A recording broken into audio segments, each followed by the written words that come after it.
早走不走呢？给我那瞌睡觉醒，啥那规范？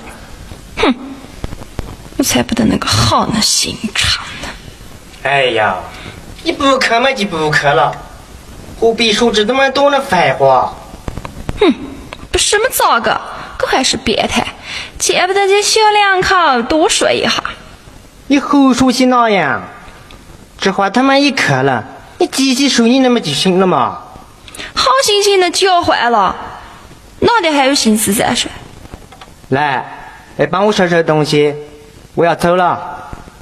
今日你真的要走？不想再在家陪我一晚干？早就说过了，不渴嘛咋回事？